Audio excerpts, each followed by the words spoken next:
Delhi elections पे अगर मैं आपसे बात करूं तो दिल्ली चुनाव को इस वक्त बीजेपी के आत्मसम्मान की या डिग्निटी की फाइट कहा जा रहा है, बैटल कहा जा रहा है। ये बात कितने हद तक आप मानते हैं? ये भारतीय जनता पार्टी के मान सम्मान गरिमा के लिए हम चुनाव नहीं लड़ते। हम चुनाव लड़ते हैं क्योंकि जनता की जन भावनाओं और जन आकांक्षाओं को हमें पूरा करना है। हम जनता के लिए चुनाव लड़ते हैं, हम जनता के लिए जो है इस पूरे लोकतंत्र के उत्सव में प्रतिभाग लेते हैं। पिछले 10-11 वर्षों से दिल्ली में एक आपदा आई हुई है। प्रधानमंत्री जी ने भी आपदा का जिक्र किया। इंटरेस्टिंग बात यह है, प्रधानमंत्री ने ये नहीं बताया आपदा है कौन, और जो आपदा है वो समझ गए वो आपदा है। और आपदा की बड़ी बहन त्रासदी भी है। ये त्रासदी और आपदा दोनों मिलके इन्होंने दिल्ली को बर्बाद किया है। आपदा क्या, मैं अभी आपके इंटरव्यू में आ रहा था, मैं ये लेकर घूमता हूँ आजकल। पता है क्या है ये बाइनोकुलर है। इसमें लिखा है क्या मैन, कई लोगों को लगता है कौन मैन। मैं बाइनोकुलर से ढूंढ रहा हूँ 10 साल के बाद। ये केजरीवाल जी ने जो बोला था कि 500 नए स्कूल, तो मैं बाइनोकुलर से ढूंढ रहा हूँ। वैसे भी इतना हमारे यहाँ पे प्रदूषण है कि साफ तो कुछ दिखता नहीं है, तो बाइनोकुलर से ढूंढ रहा हूँ, 500 नए स्कूल नहीं दिखे। बोला world class health model, 6 CT scan machine 3 crore लोगों के लिए। मैं ढूंढ रहा हूँ 20 नए हॉस्पिटल, कहाँ है, नहीं दिखाई दे रहा। 24 नए यूनिवर्सिटी मैं ढूंढ रहा हूँ, कहाँ है, 24 नए यूनिवर्सिटी दिखाई नहीं दे रहा। यमुना जी साफ़ हो जाएगी, यमुना जी साफ़ नहीं और प्रदूषित हुई। मैं ढूंढ रहा हूँ तार मुक्त दिल्ली, तार मुक्त हुए नहीं, यूरोपियन स्टैंडर्ड के रोड दिख नहीं रहे मुझे। इन्होंने कहा कि साफ़ पानी घर घर तक पहुँच जाएगा, ये 2015 में वादा किया था, अब तक नहीं हुआ। अरे बाकी तो छोड़िए, इन्होंने कहा था 2013 के हलफनामे पे साइन करके सड़ जी ने कि मैं बड़े घर में नहीं रहूँगा, और मैंने ये ऐसे डाला तो दिखा है एक शीश महल। और शीश महल भी कैसा कि शाहजहां ने जो ताजमहल बनाया था ना, उसमें उसने मकराना मार्बल यूज़ किया था मुमताज़ जी के लिए, ठीक है, मकबरे के लिए। हमारे सड़ जी को लगा कि क्या मकराना मार्बल यूज़ करेंगे, तो pearl Dior white Vietnamese marble 6 crore. Shahjahan ने नॉर्मल टॉयलेट बनाए होंगे, इन्होंने गोल्ड प्लेट टॉयलेट।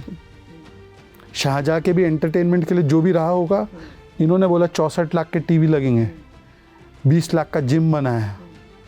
ये शीला जी के बाथरूम में AC गिनते थे, 250 टन AC लगा दिया।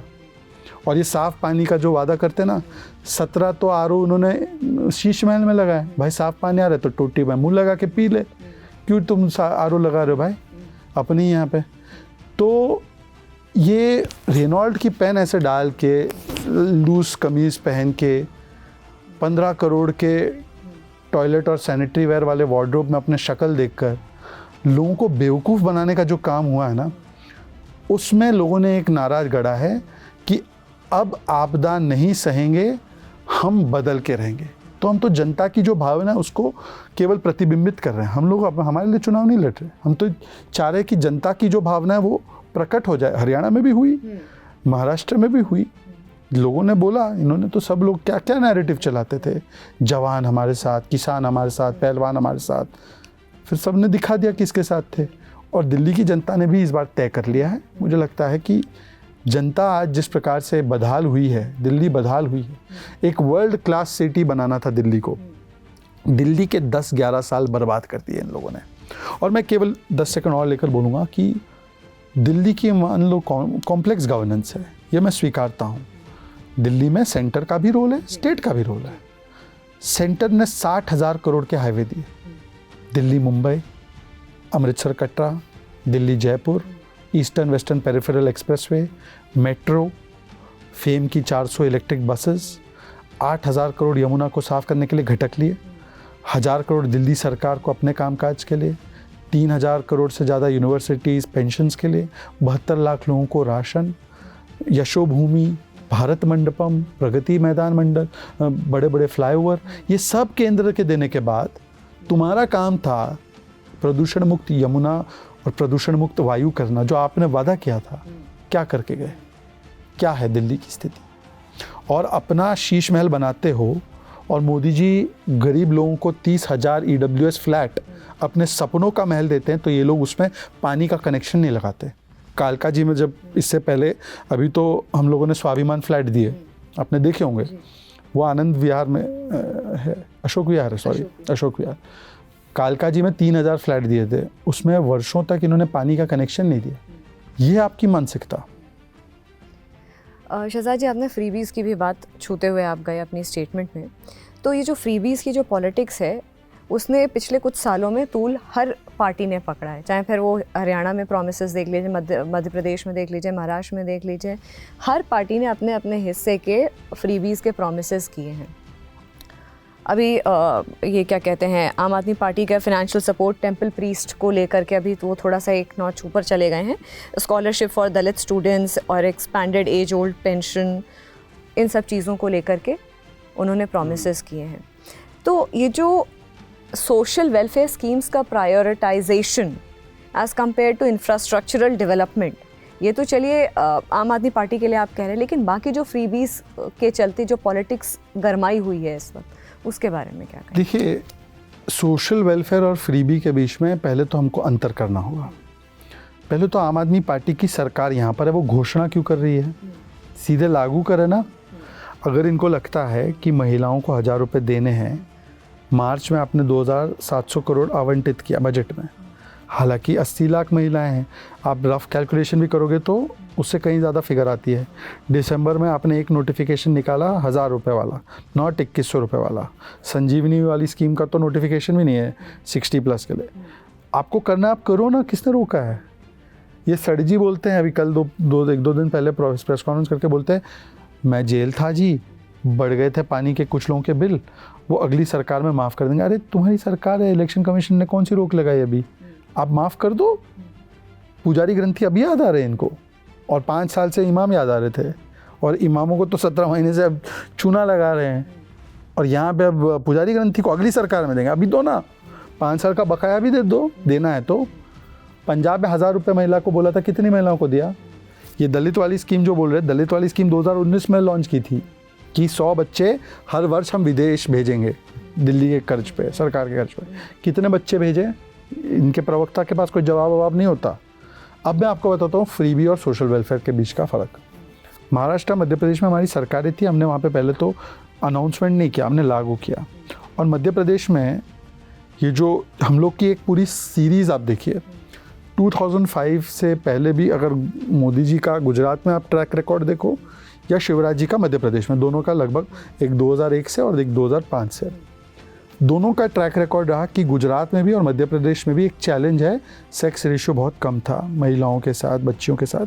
वहाँ पे एक स्थिति थी, सामाजिक स्थिति थी, उसको सुधारने का हम लोगों को एक आगे कदम बढ़ाना था।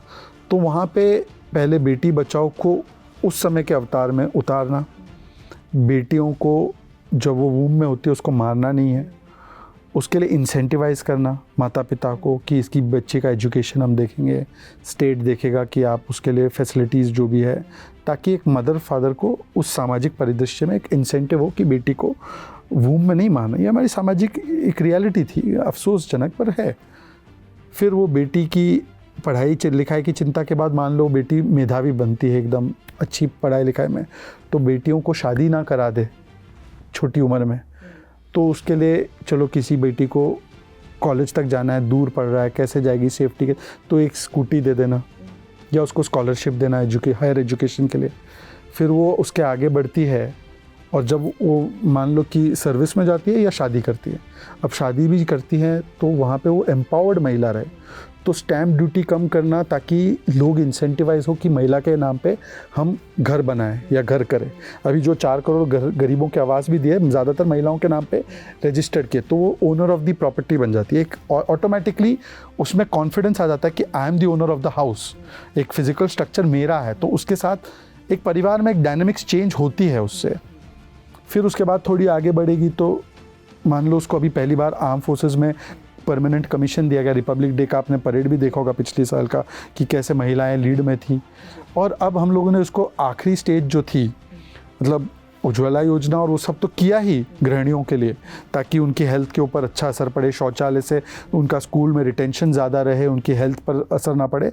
पर हम लोगों ने उनके लिए सांसद भी बनने के लिए 33% रिजर्वेशन। तो हम लोगों की जो पूरी, अगर आप एक स्ट्रीम देखोगे, वो एम्पावरमेंट से जुड़ी हुई है महिलाओं के। वो केवल एक उनको एनवेलप थमाने तक नहीं जुड़ी हुई है। ये क्या है, डिबेट में हमको इतना एक्सप्लेन करने का टाइम नहीं देते। पर आप देखिए कब से 2005 में कौन से चुनाव थे?